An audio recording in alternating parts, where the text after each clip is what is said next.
Everyone, welcome all of in let's sold out YouTube channel. स्वागत है आप सबका एक बार फिर से let's sold out YouTube channel पर। आज हमारी ये जो क्लास नंबर 2 है, नंबर सिस्टम की क्लास होगी।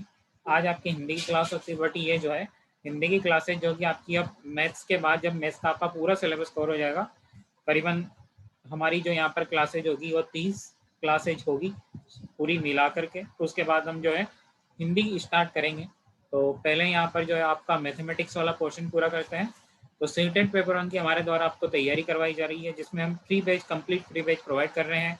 आपके जितने भी डाउट्स हैं, आप हमारे टेलीग्राम चैनल को ज्वाइन करके वहाँ पर आप अपने डाउट पूछ सकते हो।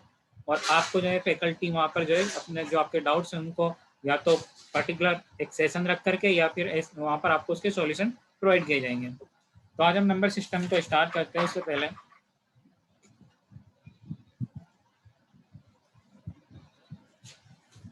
नंबर सिस्टम में आज हम जानेंगे कि टाइप ऑफ नंबर्स क्या होते हैं।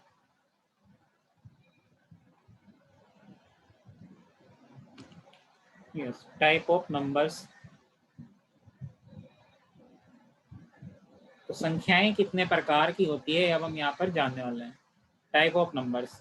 टाइप ऑफ नंबर्स के बारे में मैं आपको बताऊं उससे पहले आपको पता होना चाहिए कि जो संख्याएं होती है, जैसे संख्या हमने कल बात करी, जो इससे पहले वाली क्लास थी, क्लास 1, उसमें हमने देखा था कि संख्याएं अलग अलग तरीके की है। ठीक है, जैसे कि कुछ संख्याएं होती है जो पूर्ववर्ती संख्या होती है, कुछ दशमलव संख्या होती है, संख्या अलग अलग प्रकार की होती है। तो उन्हीं का ही जो यहाँ पर हम वर्गीकरण, क्लासिफिकेशन करने वाले हैं। डेसिमल सिस्टम में आपने संख्याओं को जाना था कि 0 से 9 तक की जितनी भी संख्याएं हैं और डेसिमल में हमारे काम आती है। साथ में इनको जो है यहाँ पर हमारा फर्स्ट आज यहाँ पर टाइप होगा नेचुरल नंबर।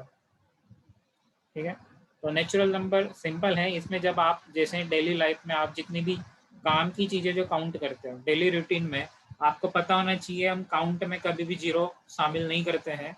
हमेशा हम जो है गिनती को जो है 1 से स्टार्ट करते हैं, आपको पता है। ठीक है, तो जो 1 से स्टार्ट गिनती होती है, आपको पता है 1 से होती है गिनती स्टार्ट। तो डेली रूटीन में जो हमारी गिनती की जो हम काम में लेते हैं, वस्तुओं के लिए गिनने में जो संख्याएं काम में लेते हैं, उनको नेचुरल नंबर कहा जाता है। बेसिकली स्टार्ट कहाँ से होती है? 1 से। ठीक है, 1 2 3 and so on to infinite. ठीक है, प्लस इनफाइनाइट, प्लस अनंत तक ये जाती है और इनको जो है रिप्रेजेंट किया जाता है कैपिटल एन से। सेकेंड टाइप है पूर्ण संख्याएं, जिनको होल नंबर भी बोला जाता है, होल नंबर्स। ठीक है, ध्यान में रखना सभी जो नंबर्स हैं ये एक दूसरे से को रिलेटेड होते हैं। तो होल नंबर्स के बारे में हम यहाँ पर देखें तो जब नेचुरल नंबर जो है ना, उनमें अगर हम 0 शामिल कर लें, अब हम जो है इसको कहाँ से स्टार्ट करते हैं? 0 से। अगर आप नेचुरल नंबर्स में इन सभी में अगर 0 मिला दो, 0 शामिल कर दो, इसमें इंक्लूड कर दो, तो वो क्या होती है? वो होल नंबर होता है। पूर्ण संख्या उसको कहा जाता है। 0 1 2 3 और ये भी कहाँ तक? अनंत तक, इनफाइनाइट, क्योंकि संख्याएं हम गिन नहीं सकते हैं। थर्ड टाइप ऑफ नंबर्स है इवन नंबर। हम देख लेते हैं। कई लोग जो है इवन नंबर्स मतलब जो यहाँ पर होगी ये सम संख्या है। ठीक है, इवन नंबर्स का मतलब क्या है? सम संख्या है। तो सम संख्याएं क्या होती है? वो संख्याएं होती है जिनमें जो 2 से डिवाइडेड होती है, जो जिनमें 2 का जो है पूर्णतया भाग चला जाए, वो सम संख्या होती है। जैसे हमारे पास आपको कहा जाए क्या 16 जो है 16 एक इवन नंबर है, तो आप देखिए जिनमें या तो आप सोचिए 0 2 4 6 8, ये नंबर्स अगर किसी संख्या के लास्ट डिजिट के रूप में आ रहा है तो वो आपकी क्या होगी? इवन नंबर होगा। जैसे यहाँ पर 6 है और ये 2 से भी कंप्लीटली डिविजिबल है, तो ये एक इवन नंबर है। ठीक है, इसी तरह हम बात करें कितनी भी बड़ी संख्या ले लो आप, 4 3 5 6 7 8 9 0, तो यहाँ पर लास्ट डिजिट चेक करना है, वो क्या है? 0 है। और ये 0 है, तो यानी कि ये पूरी जो संख्या होगी वो एक सम संख्या होगी, इवन नंबर होगा। टाइप 4 है ओड नंबर। जब सम संख्या की बात करी है तो यहाँ पर हम ओड नंबर्स की भी बात करेंगे, जो कि विषम संख्याएं होती है। ठीक है, विषम संख्या में ये है कि यहाँ पर जो है वो संख्या है जो 2 से डिविजिबल नहीं है, the number that is not divisible by number 2। Okay, जो संख्या है 2 से डिविजिबल नहीं होती है वो विषम संख्याओं में आती है। ठीक है, अब जैसे यहाँ पर आप कहोगे इनमें कौन कौन से नंबर जो छूटे वो सब इसमें आ जाएंगे, 1 3 5 7 9। तो अगर किसी संख्या के लास्ट डिजिट में ये है तो आप उसको बता सकते हो श्योरली कि ये क्या है? ऑड नंबर है, विषम संख्या है। या फिर आप चेक कर सकते हो अगर चाहो, जैसे मान लीजिए आपके पास 3 5 6 7 9 3 2 1 ये नंबर है। अब आप इसको पूछा गया आपसे एग्जाम में, डायरेक्टली ऐसे क्वेश्चन जाके वो पूछता है, ठीक है, क्योंकि आपको यहाँ पर वो ज़्यादा हाई लेवल आपकी मैथमेटिक्स नहीं होगी पेपर 1 में, हम पेपर 1 की बात कर रहे हैं। पेपर 2 में थोड़ा लेवल अप होता है, ठीक है। तो जो एवरेज स्टूडेंट होता है वो भी लेवल 2 की जो मैथ्स होती है उसको कर सकता है, और बिलो एवरेज जो होते हैं वो तो यहाँ पर आपकी जो पेपर 1 की मैथ्स है उसको सब कर सकते हैं। बस आपको अंदाजा होना चाहिए क्वेश्चन किस तरह से एग्जाम में आते हैं, क्योंकि मेन हमारा मकसद यही है कि आप जो है कंटेंट जो आपका है थ्योरेटिकल पार्ट है 15 क्वेश्चन आते हैं और आप 15 में से 15 वहाँ पर करके आओ। साथ में जो टीचिंग मेथड्स होते हैं उनको भी यहाँ पर मैं कंप्लीट करवाऊंगा, टीचिंग मेथोडोलॉजी मैथमेटिक्स की जो है उनको इसके बाद, ठीक है। अब इस नंबर को हम बात कर रहे थे कि इसको आपको बताना है कि ये ओड नंबर है, इवन नंबर है, आप लास्ट में चेक करना। आप पूरे नंबर को डिवीजन मत करो, डिवाइड मत करो 2 से, आप डायरेक्टली लास्ट नंबर को चेक करो कि क्या ये संख्या जो है वो इनमें से कुछ 1 3 5 7 9 में से है। जी हाँ 1 है, तो ये एक और नंबर होगा। आगे बढ़ते हैं। अब हम बात करेंगे पूर्णांक की, ठीक है। पूर्णांक संख्याएं जो होती है टाइप 5 है, पूर्णांक संख्याओं को बोला जाता है इंटीजर्स। तो इंटीजर्स क्या होते हैं? इंटीजर्स को जो है यहाँ पर रिप्रेजेंट किया जाता है आई से, ठीक है, आई से इनको रिप्रेजेंट किया जाता है। होल नंबर को जो पूर्ण संख्याएं थी उनको डब्ल्यू से, इससे पहले जो हमने यहाँ पर किया पूर्ण संख्या के बारे में जाना, तो जो होल नंबर है इनको डब्ल्यू से रिप्रेजेंट किया जाता है, ध्यान देना डब्ल्यू से। अब इंटीजर्स होते क्या है? इंटीजर्स में क्या है, आई जो होती है ना इंटीजर्स, वो कौन कौन सी संख्या होती है? आपने संख्या रेखा सुनी होगी, देखी भी होगी संख्या रेखा क्या होती है। तो इसका मिड पॉइंट क्या होता है? 0, और इसके इस साइड में प्लस वैल्यू आती है, इसके इस साइड में माइनस वैल्यू। हम जानते हैं जो हमारा ग्राफ पेपर होता है नंबर लाइन उसी के अकॉर्डिंग होती है। तो यहाँ पर इस साइड प्लस वैल्यू यानी इधर +1 +2 +3, इस तरह से ये अनंत तक जाएगी, और कितना प्लस अनंत नाम दे देंगे।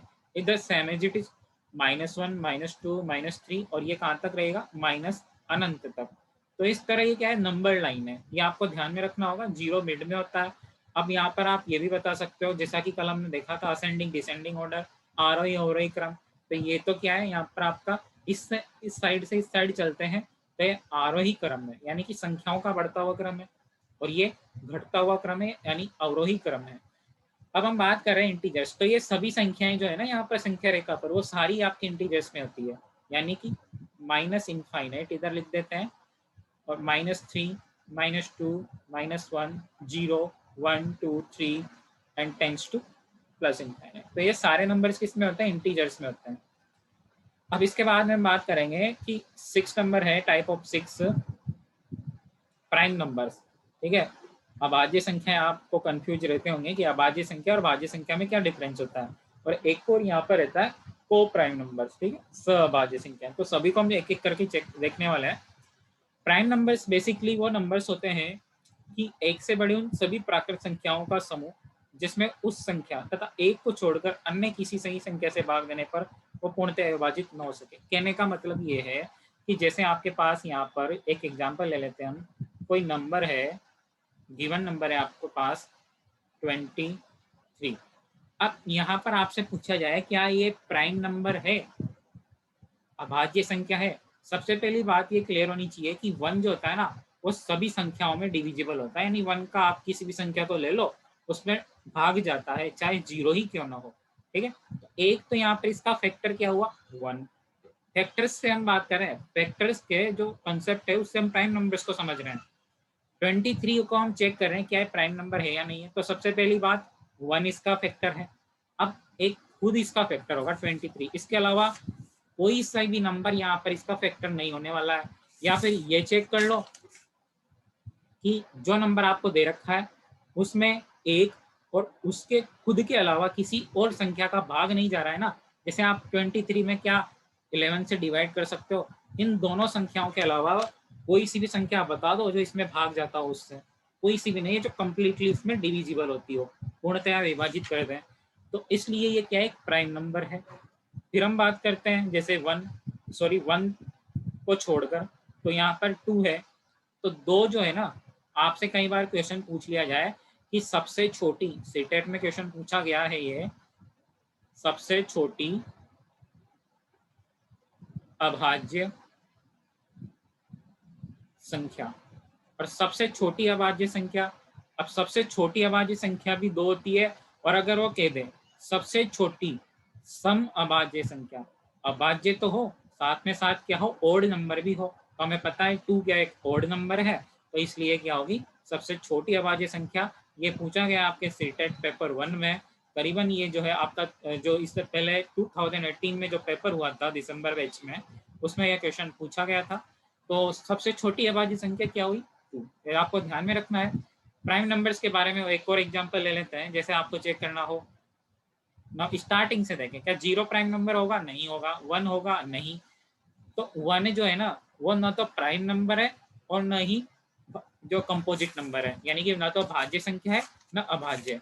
कंपोजिट नंबर क्या होता है, कंपोजिट नंबर होता है भाज्य संख्या, ठीक है। ध्यान में रखना, जो संख्या अभाज्य होती है वो कभी भी भाज्य नहीं होगी। सीधी सी बात है कि एक दूसरे के कॉम्प्लीमेंट होते हैं। कौन कौन से, कंपोजिट नंबर, कंपोजिट नंबर यानी कि भाज्य संख्या जो होती है वो इसका उल्टा होता है पूरा, ठीक है। अब प्राइम नंबर की हम यहाँ पर जैसे 1 के अलावा 2 प्राइम नंबर है, 3 प्राइम नंबर है, 5 है, 7 है, 9 है, 11 है, 13 है, ठीक है। 13 के अलावा 14 नहीं है, 15 नहीं है, 16 नहीं है, 17 है, 19 है, 20, 21, 22, 23 है, और इस तरह यहाँ से कंटिन्यू ये अनंत तक जाता है, ठीक है। तो इस तरह से प्राइम नंबर्स आपको समझ में आ गया होगा कि वो संख्या है जिनमें सिर्फ, ध्यान देना, सिर्फ एक और उसके अलावा उस संख्या खुद का भाग जाए तो वो प्राइम नंबर होता है। अगर इसमें जैसे हम चेक करते हैं, हमारे पास एक नंबर है, जनरली 4 ले लीजिए आप। अब इसमें एक तो जाता ही है, एक तो सभी संख्याओं में डिविजिबल होता है, एक के अलावा ये खुद भी इससे डिविजिबल है 4 से 4। इसके अलावा आप 2 देखिए, 2 का इसको डिविजिबल करता है ना 2 टाइम, तो यहाँ पर यही गड़बड़ हो गया, ये एक प्राइम नंबर नहीं होगा, एक कंपोजिट नंबर है। इस तरह हम संख्याओं को पहचानेंगे, किस तरह से संख्या होती है। अब बात करेंगे परिमेय संख्याएं क्या है, ठीक है। परिमेय संख्याएं यानी रेशनल नंबर्स,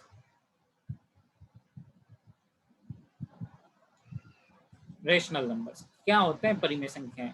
परिमेय संख्या सीधा सा कॉन्सेप्ट है कि ऐसी संख्याएं जो P अपॉन क्यू के फॉर्मेट में होती है, इसके रूप में होती है, वो परिमेय संख्या होती है। P अपॉन क्यू क्या होगा, आपको कंफ्यूजन होगा कि जो P अपॉन क्यू है वो क्या हो सकता है। तो ध्यान दीजिए, हमने जो इंटीजर्स को बताया आपको, आई से इसको न करके इसको जेड से रिप्रेजेंट करते हैं, ठीक है। जो इंटीजर्स होते हैं उनको जेड से रिप्रेजेंट करते हैं।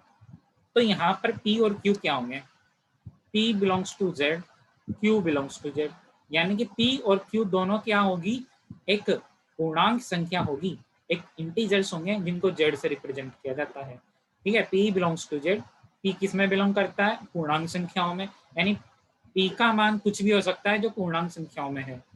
पूर्णांक संख्या हम जानते हैं माइनस अनंत से प्लस अनंत, ठीक है।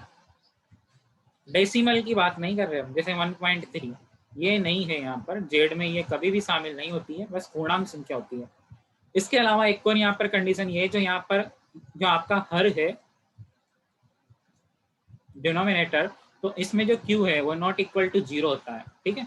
ये कभी भी 0 के बराबर नहीं होगा। ध्यान दीजिए, अगर ये 0 होगा और ऊपर का कुछ भी वैल्यू है, जैसे p मान लीजिए, तो ये क्या आ जाएगा, इनफाइनाइट, और इनफाइनाइट जो है वो अनिर्धार्य रूप होता है, तो ये यहाँ पर डिफाइन नहीं होगा। तो रेशनल नंबर्स की जो परिमेय संख्याओं की सीधी सी डेफिनेशन यही है कि ऐसे नंबर जो फ्रैक्शन हो, फ्रैक्शन के रूप में हो, चाहे p बटा p क्यू के रूप में हो, ठीक है, तो वह नंबर्स आपके क्या होते हैं, रेशनल नंबर्स होते हैं।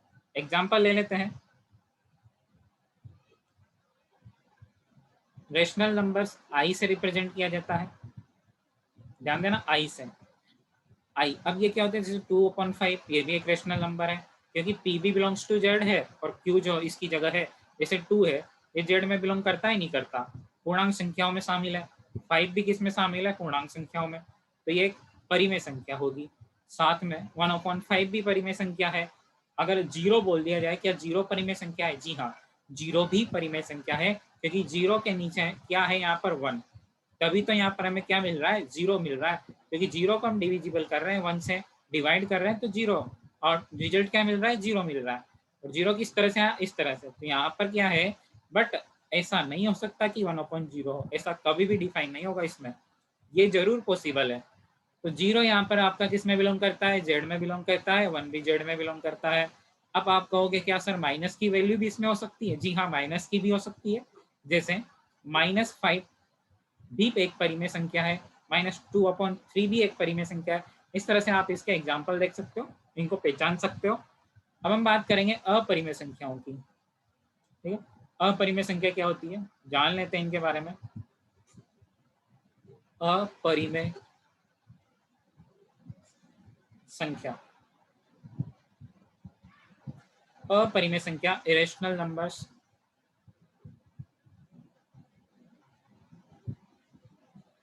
अब परिमेय संख्या थी उनको तो हम पी वाई क्यू के रूप में रिप्रेजेंट कर सकते थे, लेकिन अपरिमेय संख्याओं को जो है कभी भी पी अपॉन क्यू के रूप में इसको प्रदर्शित नहीं कर सकते। यानी ऐसी संख्याएं जिनको आप पी बटा क्यू के रूप में नहीं लिख सकते हो, वो संख्याएं क्या होती है, अपरिमेय संख्या होती है।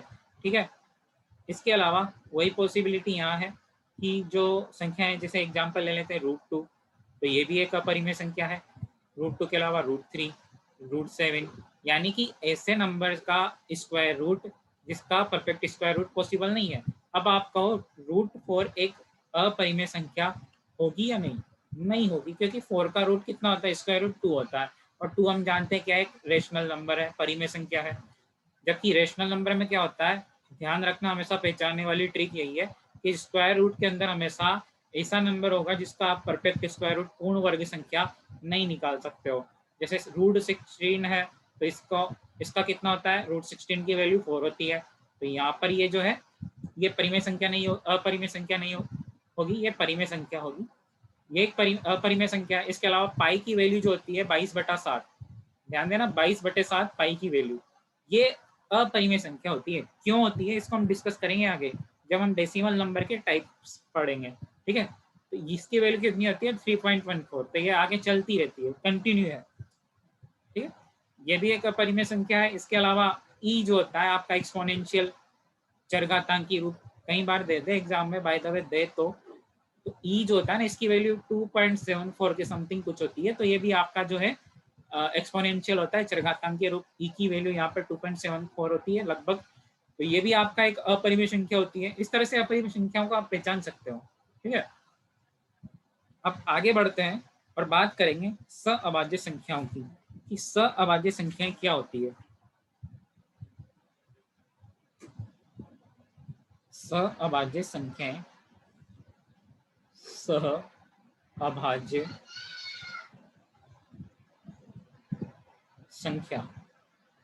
संख्याएं, ओके। सहभाज्य संख्या मतलब को प्राइम नंबर्स। को प्राइम नंबर्स क्या होते हैं, इनको डिटेल में पढ़ेंगे आप। कई बार एग्जाम में डायरेक्टली क्वेश्चन इनसे पूछ लिया गया है, तो इम्पोर्टेंट है, वेरी वेरी इंपॉर्टेंट। देखिए, हम हमारा काम है, मकसद है आपको जो आपके कंसेप्ट है, जो आपके जहाँ पर आपको कंफ्यूजन है, उनको हम क्लियर करवा रहे हैं। साथ के साथ इसके बाद में जो है, जैसे ही ये चैप्टर फिनिश होगा, तो उसके बाद हम इसके क्वेश्चंस करेंगे, जो प्रीवियस ईयर क्वेश्चंस हैं। ठीक है, जिनमें आपके जितने टाइप ऑफ क्वेश्चन होंगे वो सारे कवर हो जाएंगे। अब सअभाज्य संख्या होती क्या है, अब को प्राइम नंबर्स, ठीक है, तो ये एक तरह का पेयर होता है। अब पेयर आप जानते हो ना, जोड़ा होता है हमेशा, इसमें दो चीजें होती है। तो इसी तरह ये नंबर से तो यहाँ पर दो संख्याएं होंगी, इसको ब्रैकेट में बंद कर देंगे। अब वो दो संख्या कौन सी होगी, इसको आपको पहचानना हो तो क्या करेंगे। ठीक है, तो यहाँ पर ये जो है, ये दोनों बिलोंग करेगी किसमें, नेचुरल नंबर में, प्राकृत संख्या में, कभी भी। ठीक है, हमेशा ये प्राकृत संख्या होगी दोनों। बट इनमें यहाँ पर ट्रिक ये है पहचानने की कि इनका जब एचसीएफ निकाला ना, इन संख्याओं का एचसीएफ निकालें, वो क्या आना चाहिए, 1 आना चाहिए। महत्तम समापवर्तक एचसीएफ की वैल्यू हमेशा क्या हो, 1 हो। मतलब ये हो कि इसके कोई भी उभयनिष्ठ गुणनखंड न हो 1 के अलावा। अब जैसे कि एग्जाम्पल लेते हैं 2 और 3, क्या ये को प्राइम नंबर है, चेक करिए। सबसे पहले 2 को चेक कीजिए, तो इसके फैक्टर्स क्या होंगे, 1 × 2। 1 जनरली सबका फैक्टर होता है, आपको पता है। 3 में भी क्या होंगे, 1 × 3। अब देखिए यहाँ पर इन दोनों में, इन संख्याओं के दोनों फैक्टर्स जो है, इनमें कॉमन फैक्टर वैल्यू क्या है, 2 यहाँ पर है बट यहाँ नहीं है, 3 यहाँ पर है बट यहाँ नहीं है, यानी कि ये दोनों तो नहीं है, बट 1 यहाँ भी है और यहाँ भी है, यानी कि इसका HCF वैल्यू कितनी आ चुकी है हमारे पास 1। तो सीधी सी बात है ये एक को प्राइम नंबर होगा, इसको सअभाज्य संख्या होगी। एक और एग्जांपल ले लेते हैं, जैसे 15 और 16। आपको कहा जाए, ऑप्शन दे दे कि निम्न में से जो फॉलोइंग नंबर से आपके उनमें से कौन सा को प्राइम नंबर है, आपको पहचानना हो, तो एक ऑप्शन आपका ये भी दे रखा होता है। मान लीजिए तो 15 को चेक करेंगे तो 1 हमें पता है, 1 सबका फैक्टर है, इसके अलावा 3, इसके अलावा 5, यानी कि 15 के जो यहाँ पर गुणनखंड किए तो कितने आ चुके हैं। गुणनखंड हम आगे पढ़ेंगे, छोटी सी यहाँ पर इसके बारे में पेपर 2 में इसके क्वेश्चंस काफ़ी आते हैं, जो आपका मैथ्स का पेपर 2 होता है, जिन लोगों के मैथ्स सब्जेक्ट है, जिन्होंने मैथ्स जो सिलेक्ट किया है पेपर 2 में। तो 15 जो है 1 × 3 × 5 इसके फैक्टर्स होंगे। 16 के कितने होंगे, 16 में 1 कॉमन है, इसके अलावा जो है यहाँ पर 1 × 2 × 2 मल्टीप्लाई बाय, देखिए ये कहाँ से निकाल रहे हैं हम, इसको चेक करने के लिए मैं बता देता हूँ। एलसीएम निकालने का सबसे बेस्ट तरीका ये है कि 16 है, ठीक है, ये फैक्टर्स कहाँ से आए इनको निकालने का तरीका।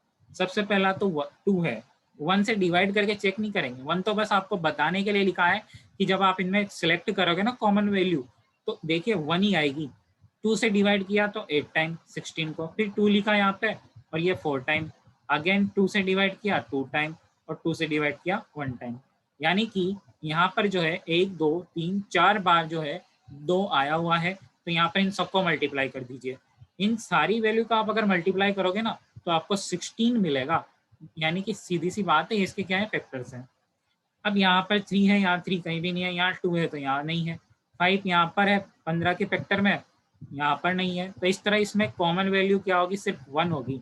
यानी कि ऐसे दो संख्याएं जिनका उभयनिष्ठ गुणनखंड जो होता है, जो सार्वनिष्ठ गुणनखंड होता है, कॉमन फैक्टर होता है, वो हमेशा 1 हो, क्या हो 1 हो, उसके अलावा कोई भी संख्या उसका उभयनिष्ठ गुणनखंड नहीं हो, वही आपका क्या होता है, को प्राइम नंबर होती है। ठीक है, तो इस तरह से को प्राइम नंबर आपको समझ में आ गया होगा।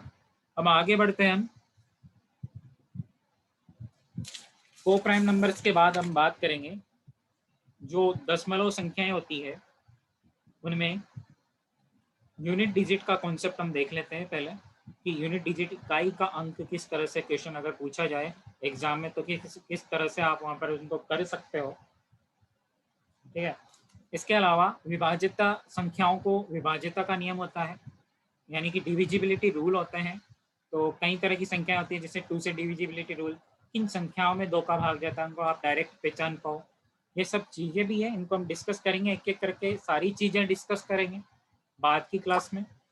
अब आज का हमारा अगला पार्ट है इस चैप्टर में, वो है जो आपकी पावर वाली जो नंबर होती है, ध्यान देना, जो पावर वाली नंबर होती है यानी घात वाली जो संख्या होती है, उनके हमें क्या फाइंड करने हैं, यूनिट डिजिट फाइंड आउट करना है, यानी कि finding the unit digit of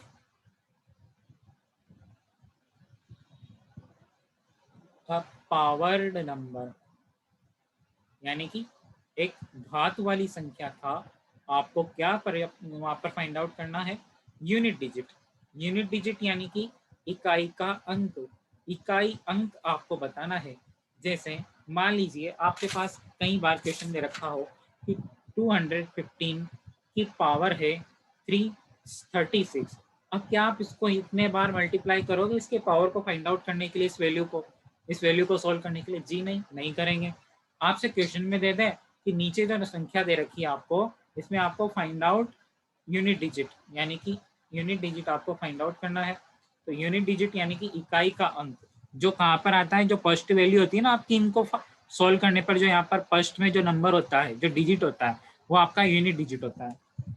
तो इसका टाइप 1 है, जैसे अगर किसी संख्या का यूनिट डिजिट 0156 है तो वो एज इट इज रहता है। जैसे 0156 है कोई संख्या है, जैसे मान लीजिए आपके पास एक नंबर है 2010, इसकी पावर आपसे पूछी गई है 105, ठीक है ना। अब यहाँ पर किसी संख्या में इकाई का अंक, इस संख्या में इकाई का अंक यहाँ पर हम ध्यान से देख पा रहे हैं क्या है, इकाई का अंक 0 है। ठीक, 0 क्या है, एक यूनिट डिजिट है। बट आपसे ये नहीं पूछा है, आपसे तो पूछा है कि अगर इसकी पावर 105 कर दी जाए तब यूनिट डिजिट क्या होगा, उस नंबर को सोल्व करने पर यूनिट डिजिट क्या आएगा। तो इसमें ट्रिक यही है कि शॉर्ट ट्रिक है वो ये है कि जब भी इन नंबर्स में कोई भी संख्या का ये यूनिट डिजिट में मिले आपको, जैसे यहाँ पर 0 मिल चुका है, तो एज इट इज वहाँ पर जो आपका यूनिट डिजिट होगा वो हमेशा क्या होगा, 0 होगा।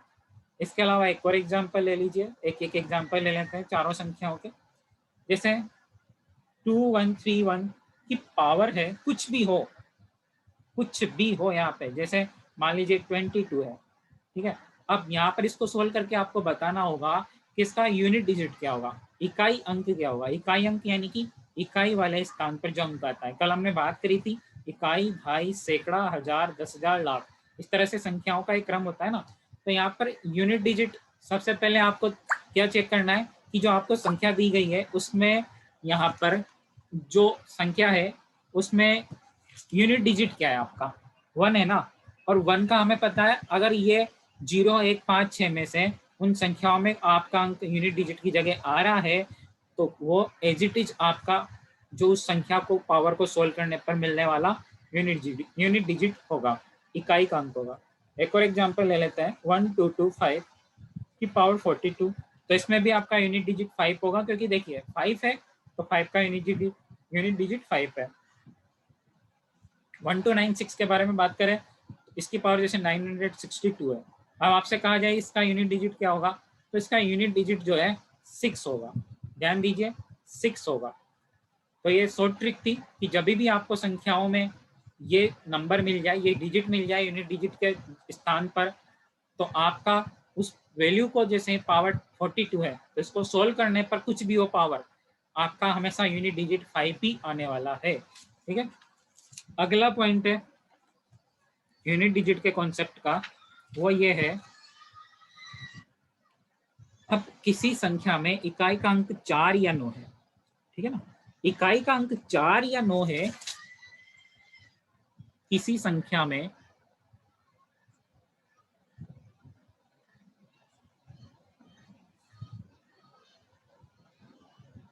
इकाई का अंक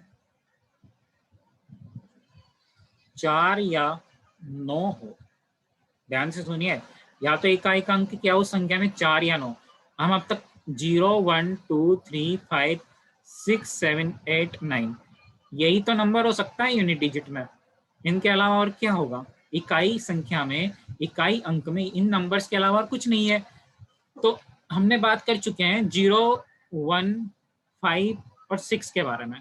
अब हम बात कर रहे हैं यहाँ पर, सॉरी 4 हम भूल गए, तो 4 और 9 के बारे में। अगर आपका यूनिट डिजिट में जो आपकी संख्या है उसका यूनिट डिजिट 4 और 9 में से कुछ हो, तब एक पॉइंट फर्स्ट ये है कि इवन पावर हो। फर्स्ट पॉइंट क्या है ट्रिक में, कि इवन पावर हो, साथ में क्या हो, आपकी पावर क्या हो, इवन हो। तब तब ये होता है कि आपकी जो संख्या दी गई है ना, जो नंबर दिया गया है जिसका आपको यूनिट डिजिट फाइंड आउट करना है, वो हमेशा एज इट इज होता है। ध्यान से सुनिए, वो हमेशा एज इट इज होता है। जैसे इसमें यहाँ पे लिख देते हैं अभिष्ट संख्या यानी दी गई संख्या का यूनिट डिजिट अपरिवर्तित होता है। ठीक है, अपरिवर्तित होता है, अपरिवर्तित रहता है, ये कभी भी चेंज नहीं होगा। जैसे एक एग्जांपल ले लेते हैं, मान लीजिए 1914, इसकी पावर है 256 है। अब आपको कहा जाए कि इसको सोल्व कैसे होगा, 256 नहीं होगा ना। तो हमारे पास ट्रिक ही एक तरीका है इसकी यूनिट डिजिट बताने का। सबसे पहली बात तो आप देखोगे क्या यहाँ पर 0156 में से कुछ है, अगर होता तो आपका यूनिट डिजिट सेम वही नंबर होता, नंबर नहीं जो आपकी यहाँ पर यूनिट डिजिट है ना, जैसे 1 है तो 1 ही वहां पर आपकी आंसर में यूनिट डिजिट होती। बट यहाँ पर तो क्या है 4 है, और हम बात भी किसकी कर रहे हैं, 4 या 9 हो। तो 4 होने पर क्या होता है, 4 है ना यहाँ पे, तो 4 में आपका यूनिट डिजिट नो चेंज होता है, यानी कि एज इट इज इसका यूनिट डिजिट हमेशा 4 होगा। क्यों होगा? क्योंकि इसकी पावर देखिए क्या है, इवन पावर है, ये एक इवन नंबर है ना, ये जो पावर है वो इवन नंबर है। यही तो कॉन्सेप्ट बता रहा है आपको यहाँ पे कि आपकी संख्या में इकाई का अंक 4 या 9 में से कोई एक हो, साथ में जो आपकी पावर दे रखी है, घात है संख्या की, वो क्या हो, वो एक इवन नंबर हो, सम संख्या है। 256 एक सम संख्या है, तो इस कारण इसका जो यूनिट डिजिट होगा, जो आपको जो संख्या में यूनिट डिजिट दे रखा है, मेन जो नंबर है आपका, वही आपका यूनिट डिजिट होगा, उसी यूनिट डिजिट की बात कर रहे हैं। सेकंड पॉइंट है ओड नंबर हो, सॉरी हाँ, ओड नंबर होने पर क्या करेंगे, अगर आपका पावर ओड नंबर पावर हो, जो संख्या की जो घात है वो ओड नंबर में हो, यानी विषम घात हो, और बाकी आपको जैसे एग्जाम्पल है 2019 2019, इसकी पावर है 216, क्या है पावर 216। बात यहाँ पर यह है कि ये क्या है, आपकी 9 आ चुका है। अब हम बात कर रहे थे अभी 4 या 9 की, इसमें एक एग्जांपल ले लीजिए, जैसे मान लीजिए आपके पास सॉरी और नंबर हो, अगर विषम घात की हम बात कर रहे हैं तो ये तो सम घात है, और 4 9 में अगर कुछ भी हो तो एज इट इज यहाँ पर कितना आ जाएगा, 9 आ जाएगा, क्योंकि हमने यही तो कहा था अभी, अगर यहाँ पर यूनिट डिजिट 4 या 9 में से कुछ है और इसकी पावर ऑड नंबर है, सॉरी इवन नंबर है, तो उसका यूनिट डिजिट सेम जो वही होता है जो आपके नंबर में दे रखा है। अगर एग्जाम्पल आपको दे दिया जाए जैसे विषम घात, ठीक है, विषम घात की मैं बात कर रहा हूँ, तो इकाई का अंक क्रमशः जो आपका यूनिट डिजिट होगा वो 6 या 1 होगा, ठीक है ना, 6 या 1 होगा। अब कैसे होगा देख लेते हैं।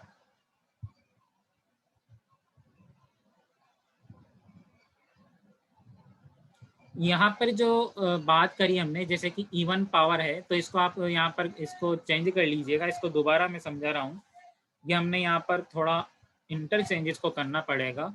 वो ये है, एक सेकेंड, हाँ, हम बात कर रहे थे कि किसी भी संख्या का जो पावर है 0.2 था, कि पावर जो है यूनिट डिजिट जो है वो क्या हो, 4 या 9 हो, 4 या 9 में से कोई भी नंबर हो। इसके पहले हमने बात करी कि विषम घात होने पर, विषम घात, ठीक है, तो वहां पर हमने उल्टा कर दिया था वो, सॉरी, उसके लिए अब यहाँ पर विषम घात, यानी विषम घात क्या होती है, ओड नंबर होता है।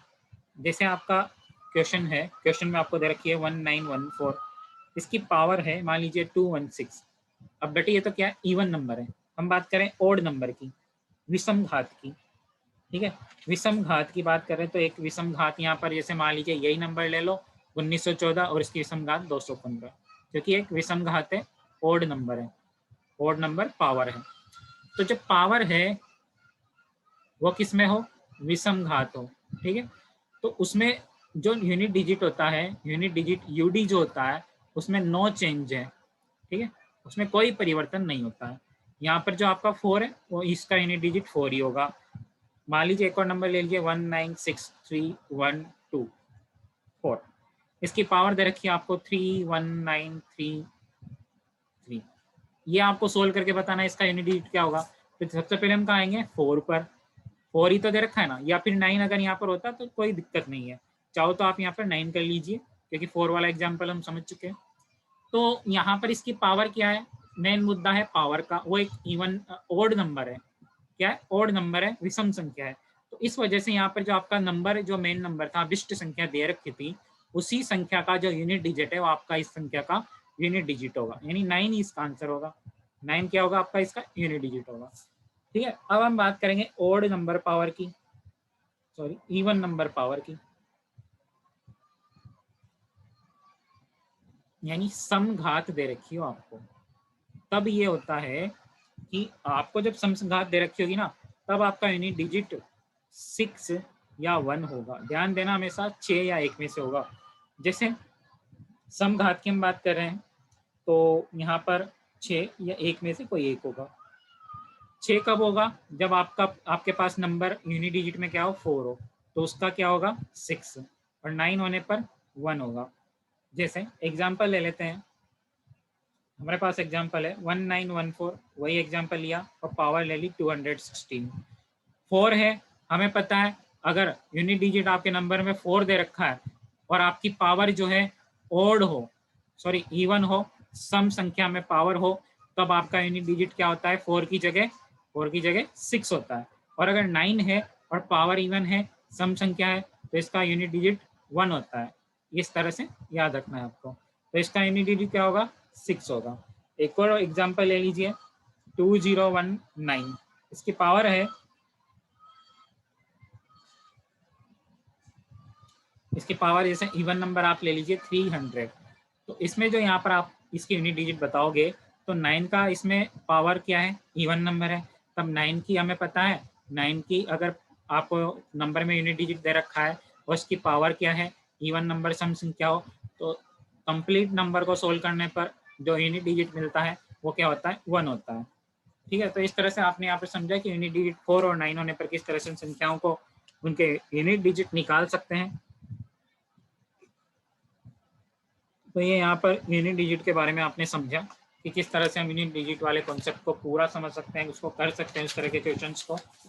अब बाकी की जितनी भी क्लासेज होगी आपकी, उसमें एक क्लास होगी इससे नंबर सिस्टम की, उसमें हम कंप्लीट कर लेंगे हमारा जो डिविजिबिलिटी रूल है वो, यानी विभाज्यता के नियम।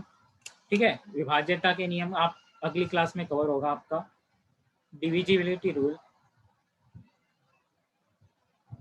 विभाज्यता नियम, साथ में डेसिमल नंबर्स, ये हमने अभी अच्छे से कवर करना है इन दोनों चीज़ों को।